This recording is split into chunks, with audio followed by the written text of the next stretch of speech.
Hey y'all, we're talking about heart rate training, and it's one of the three common methods that I use with coaching. So I have heart rate, I have pace, and then I also have rate of perceived effort, and those are the most common, I think. And with heart rate, you're going to get a chest strap or a watch that has a heart rate monitor built into it.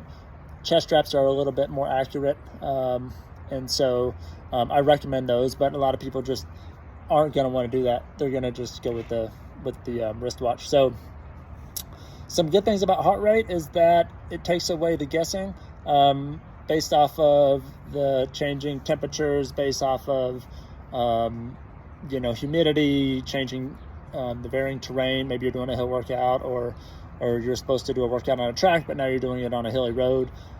You can look at that heart rate, and that's what you're gonna measure, not pace. And so it's easy to adjust to different environments. So that's why I like it a lot. The other thing, like if you're not sleeping well, so maybe your kids were up, half of the night, and you were up, changing diapers, whatever.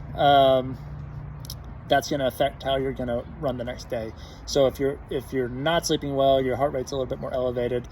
That's when you tend to see that you're going to overdo it, and then you might end up with injury or overtraining. And so by dialing in the heart rate method, you're going to be able to go a little bit, like you're still going to be working hard that day, but instead of, you're going at 160, your paces are going to be a little bit slower than it would be on a day where you're feeling great. So, I think some of the reasons people don't go with heart rate is because a lot of people think it's complicated. You're going to want to go get a test done, like a VO2 max test with a threshold or lactate threshold training test combo. Those are great because it dials in those numbers for you, and then you can use that for your training. But those tests cost a little bit of money, and they're going to be harder to find if you're not in a big city.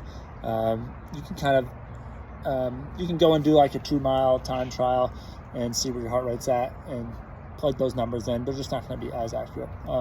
People who tend to like it are people that love the numbers, that are very data driven.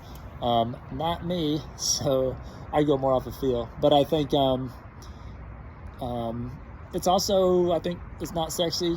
People aren't talking about running at a specific heart rate for 10 miles, or they're looking at, I ran my PR and this was my pace and it was based off of the time. So it's a little bit of a mental change, but I like it for that. I like it because it will force you to dial it back when you need to. And so I think it's a great option for a lot of people.